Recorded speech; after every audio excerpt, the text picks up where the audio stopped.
법이라는 얘기를 우리는 잘 알고 있습니다. 하나님 자신이 법이시고 그 법이 집행되어지고 있는 사실이 성경입니다. 그러므로 그 성경을 보고 있는 나, 너, 우리 모두는 그 법이 집행되어져야 될 존재인 거지요. 그래서 법만 바라보고 있는 그 모습에 있다면 이것 또한 의미가 없는 그 모습이지요. 그래서 하나님께서 이 시간 우리에게 그 법을 집행해 주시기를 원하시는 모습으로 이 말씀을 우리에게 허락해 주시는 겁니다. 그러므로 이 말씀이 내게 집행이 되어지면 누가 뭐라 한다 할지라도 나는 그 하나님의 아들, 그 아들됨으로 살아가는 존재가 되는 겁니다. 예전에는 자식이 없는 그 부잣집이나 또 장손에게 그 대를 이어가게 하기 위해서 차자의 자식을 장자의 자식으로 입적하는 그 이방의 모습이 있었지요. 뭐 지금도 그렇게 하고 있는 그 이방의 제도가 있다라고 볼 수 있습니다. 그러므로 자식이 없던 그에게 입양이라는 그 모습을 통해 자식이 생겨나는 그 모습, 그러므로 부모의 그 모든 소유권이 입적된 그 입양된 그 자식에게 양도가 되어지는 그 모습이지요. 이게 법적으로 완결된 상태의 모습 속에서 이루어지는 사실이 되는 겁니다. 그러면 이 시간 입양되어지는 우리 모두가 되어지는 이 시간이 되어지는 거지요. 그런데 입양되어지는 그 자식이, 그 존재가 자신이 살고 있는 그 가정보다 못한 집으로 가게 되어지게 되면 어떻겠습니까?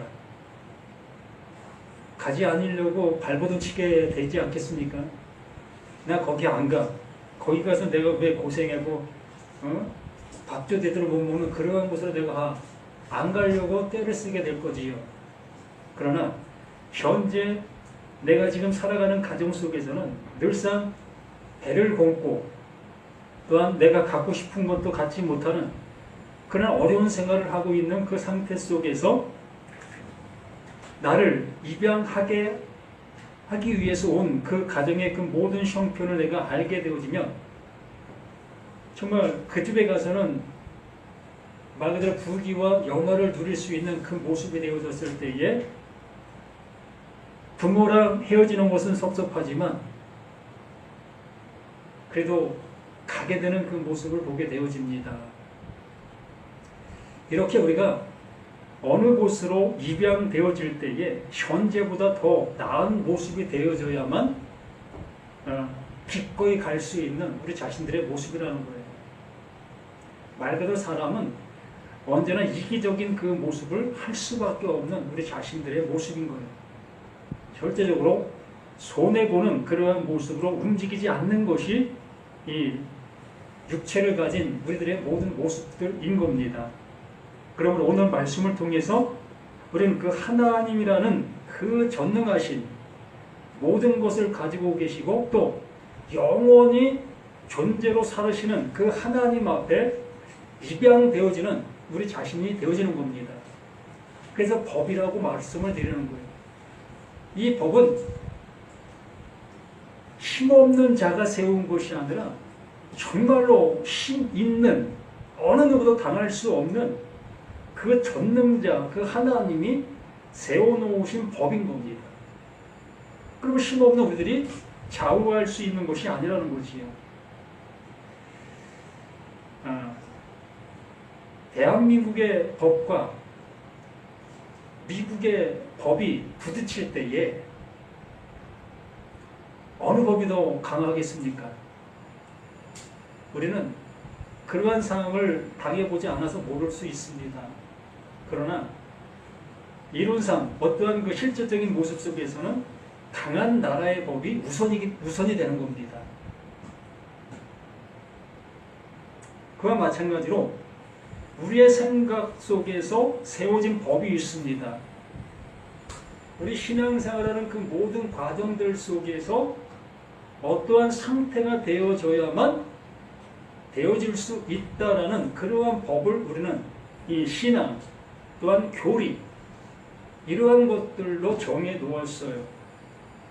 그래서 우리는 그 교리를 따라 이렇게 신앙생활하는 그 과정들 속에서 그래 그 정도면 됐어 라는 어떠한 이 적정선의 모습을 우리는 정해놓고 그 적정선을 향해서 가고 있는 우리 자신들의 모든 신앙의 모습이었지요.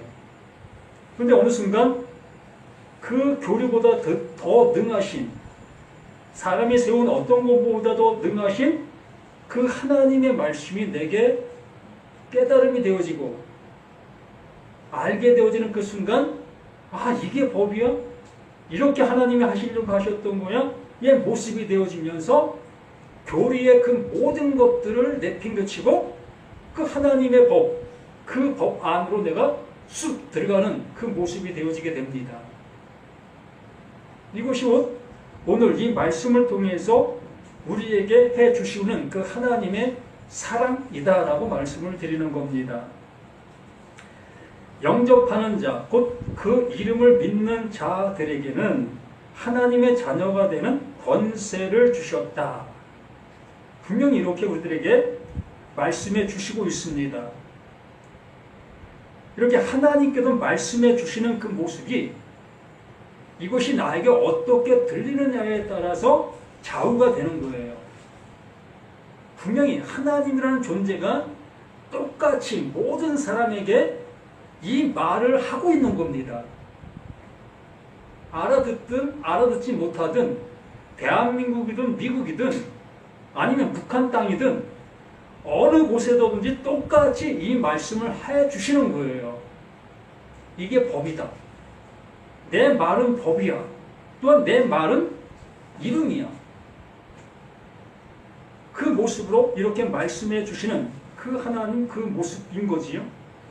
그래서 영접, 이 영접이라는 그 말씀을 우리에게 해 주십니다. 이 람바로라는 그 단어인데 취한다. 어떠한 것이 내게 취하여지는 거예요. 입혀지는 겁니다. 그러니까 하나님의 그 말씀이 내게 들려지는 거예요. 이 말이 이런 말이었어의 모습으로 알아듣게 되어지는 그 말이 되는 거예요. 부모가 늘 말씀을 드리듯이 얘야 가게에 가서 이것 좀 사올래? 라는 그 말을 그 자녀는 알고 있는 거라고 말씀을 드렸지 않았습니까?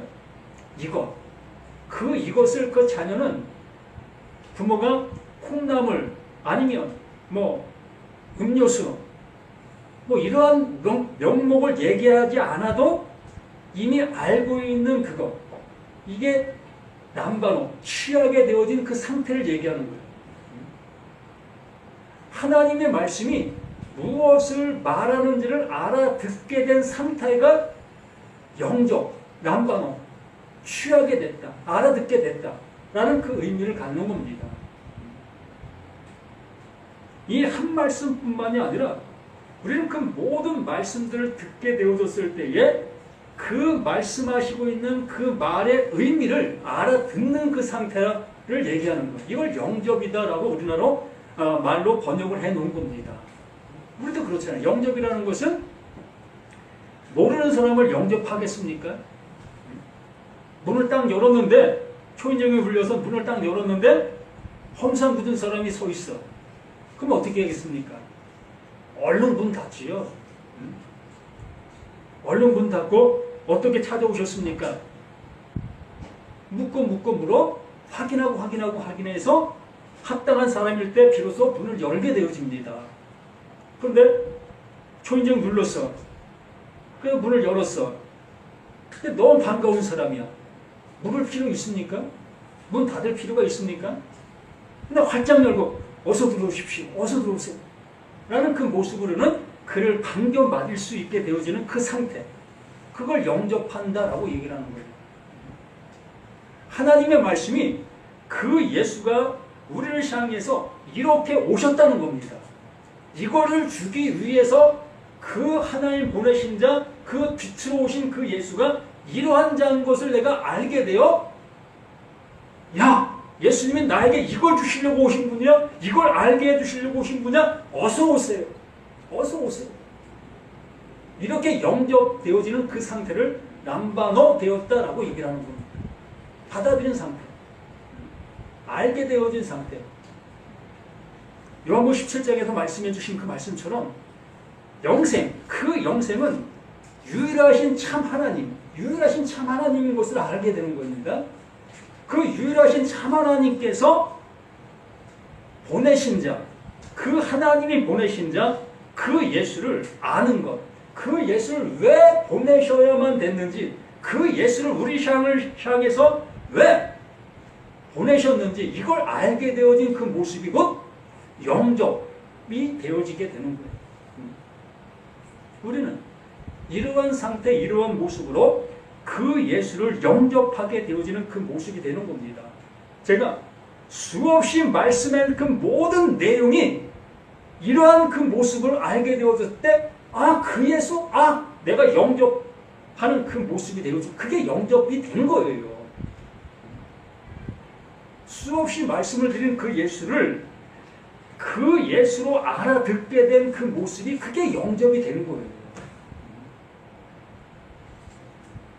그래서 영접하는 자, 곧 그 이름, 그 이름을 믿는 자, 그 이름, 그 이름이라는 것은 하나님께서 누구에게만, 그 보내신 자, 그 존재에게만 그 예수의 이름을 부여해 주셨어요. 아니, 그 당시에 예수님 당시에도, 예수님 전에 그 모습 속에서도 예수라는 이름은 많이 있었습니다.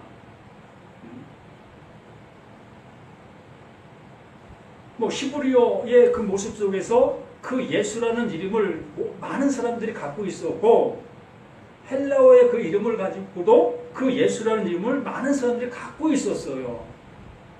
이 동네에도 예수가 있었고 저 동네에도 예수가 있었고 수많은 그 모습 속에 예수라는 이름을 갖고 있었어요. 그러나 그 마리아에게서 출생되어지는 그에게 그 하나님께서 그 이름, 그 예수를 주신다.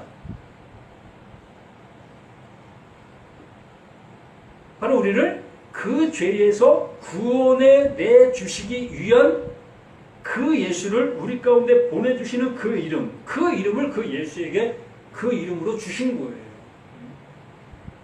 그러므로 그 이름을 믿는 자, 그 이름이 왜 우리 가운데 그 예수에게 주셨는지를 비로소 알게 되어진 그 존재, 그걸 믿음으로 갖게 된 그 상태를 얘기하는 겁니다. 그냥 예수 믿어라는 그 얘기가 아니라 하나님께서 그 예수를 왜 보내셔야만 됐는지, 그 예수가 무엇을 이루고 있었는지, 무엇을 행했는지, 이걸 전체적인 모습으로 알아. 그것이 내게 믿음이 되어진 상태, 이름이 되어진 그 상태를 얘기하는 거예요. 씨가 뿌려지면 그 뿌려진 그 씨의 종자의 모습으로 나온 그 상태를 그게 믿음이다라고 얘기를 하는 거예요. 그러므로 하나님의 말씀이 내게 뿌려지게 됐을 때에 그 뿌려진 그 모습이 하나님께서 원하시는 대로 싹이 난 상태, 그 모습을 믿음이다라고 얘기를 하는 거예요. 그걸 피스티오, 믿음이 되었다라는 얘기인 겁니다. 그럼 우리는 그 하나님께서 말씀해 주신 그 말씀을 알아들어 나는 그 알아들은 그 모습이 되어져 있는 그 상태를 여기에 말하고 있는 그 이름을 믿는 자라고 얘기를 하는 겁니다. 어찌 보면 쉬운 그 모습이지만 엄밀히 따지면 너무 어려운 거예요. 아, 나 예수 믿어. 쉽지요. 나 교회만 다니면 되니까. 교회 와서 1시간 뭐 지겹든 안 지겹든 그 예배 드리면 난 예수 믿는 사람으로 누구나가 다 지칭할 수 있고, 또 나도 어디 가서 이력서 쓸 때 나 기독교라고 쓸 수 있는 이러한 모습이 다 되잖아요. 그렇기 때문에 이러한 맥락 속에서 본다면 너무 쉬운 거예요. 그런데 한 발 더 나아가서 여기에 말씀에 의미하는 모습으로 이 말씀을 내가 얘기하게 되어졌을 때는 그럼 어떻게 하라는 거야? 그럼 어떻게 해야 믿는 거야? 얘 모습으로 멘붕에 빠질 수밖에 없는 거예요. 그렇기 때문에 지금까지 수없이 말씀드리고 있는 그 모든 말씀들을 그냥 수용하게 되어진 상태, 받아들이게 되어진 상태, 그 말씀이 이제 완전한 믿음의 모습으로 확증이 되어진 나의 상태의 모습이 되어진 상태를, 그 이름을 믿는 그 믿음의 상태가 되어졌다라고 얘기를 하는 겁니다. 이렇게 되어지게 있는 그들을 하나님의 자녀가 되는 권세, 이걸 하나님의 자녀다라고 말하는 거예요. 이 권세라는 이 말 또한 우리는 이 권세라는 것을 말 그대로 같습니다. 어떤 능력을 발휘할 수 있는 상태를 권세라고 얘기를 하죠. 예를 들어 판사가 되어지게 됐을 때에 그 판사가 갖는 모든 신의 능력을 발휘할 수 있는 그 모습. 대통령이 되었으면 그 대통령이 발휘할 수 있는 그 모든 권한을 사용할 수 있는 그 상태를 권세라고 우리는 얘기하고 있지 않았습니까? 그러므로 이 권세, 엑수시아라는 것은 하나님의 말씀이 무엇을 말하는지를 알아듣게 된 그 상태를 얘기하는 거예요. 예수의 이름이 뭘 얘기하고 있는지를 아는 상태를 권세, 아들됨의 권세를 가졌다. 아들됨의 그 은혜를 입었다라고 얘기를 하는 겁니다. 이렇게 권세를 가졌는데도 불구하고 이 권세를 사용하지를 못하고 있는 하나님의 아들이라면 그건 아들이 아니지요. 그러므로 우리는 하나님의 아들이라면 그 하나님이 주신 그 권세를 얼마든지 사용할 수 있는 우리들이 되어야 되는 거예요. 그 아들의 권세가 뭡니까? 하나님의 모습처럼 영원한 존재다. 영원히 죽지 않는 그 존재가 되었다. 우리는 그 하나님의 배, 하나님의 그 배 안으로 그냥 쑥 들어간 존재가 되는 거예요. 그 하나님의 배는 절대로 침몰하지 않습니다. 왜? 하나님의 영원하신데 어디 침몰하십니까? 하나님이 영원하신데 그 생명이 왜 끊어져요? 이렇게 하나님을 하나님으로 우리가 알게 되어진 그 상태를 아들이라고 말하는 것이고, 그 아들됨의 권세를 우리 가진 자라고 얘기를 하는 것이 요한복음 2절에 전체적인 그 모습을 얘기하는 거예요. 이 디돔이 주셨다, 가졌다, 가다, 오다. 그러니까 하나님이 내게 오셨고 내가 하나님에게 갔고. 이게 디돔이라는 것이 참 단어가 이 헬라어의 모습이 참 여러 가지 모습으로 쓰이는데, 가는 것도 디돔이, 오는 것도 디돔이 똑같아요. 그러면 하나님이 내게 오셨다라고 해도 괜찮고 내가 하나님 안에 들어갔다라고 해도 괜찮고, 이러한 상태가 되어지는 겁니다. 그러므로 이 요한복음 1장 12절을 모두가 다 암송한 그 상태로 우리는 살아가고 있습니다. 그러므로 영접하는 자, 그 영접이라는 것은 분명히 말씀드린 것처럼 하나님의 그 모든 것이 내게 깨달은 바 되어진 그 상태를 말한다고 말씀을 드렸습니다. 영접한 자, 곧 그 이름을 믿는 자들에게는 하나님의 자녀가 되는 그 권세, 그 권세를 가진 자만이 아들의 모습으로 살아갈 수 있는 우리 모두라는 것을 잊지 마시길 바랍니다. 그래서 이 바울이 내가 나됨은 하나님의 은혜다라는 말이 바로 이 말을 하고 있는 거예요. 나라는 존재가 하나님의 아들이 될 수 없는 그 모습이었으나 하나님께서 나를 그 아들 되게 해주시는 그 은혜를 주셨다. 그러므로 내가 나 된 것은 이 하나님께서 해주신 은혜이다라고 말하는 그 모습인 거예요. 그래서 우리 모두가 이 은혜 속에서 살아갈 수 있는 저와 우리 모두가 되기를 예수님의 이름으로 간절히 부탁을 드립니다. 주신 은혜 감사합니다. 또 받은 은혜 감격하고 그 받은 은혜 속에서 언제나 그 하나님을 하나님으로 또한 하나님의 자녀된 그 은혜의 모습으로 그 권세를 사용하는 우리 모두가 될 수 있도록 도와주시옵소서. 오직 하나님의 영광과 존귀하심이 우리가 살아가는 그 모든 세상들 속에 아름답게 드러나는 우리 모두가 되게 도와주시기를 예수님의 이름으로 간절히 기도드립니다. 아멘. 하늘에 계신 우리 아버지여, 이름이 거룩히 기를 받으시며 나라의 마옵시며 뜻이 하늘에서 이루어진 것 같이 땅에서도 이루어지리라. 원래 우리에게 농할 양식을 주옵시고 우리가 우리에게 죄진 죄를 사해준 것 같이 우리의 죄를 사하여 주옵시고 우리를 시험에 들게 하지 말게 하옵시고 다만 악에서 구하옵소서. 대개 나라와 권세와 영광이 아버지께 영원히 있사옵나이다. 아멘. 수고하셨습니다.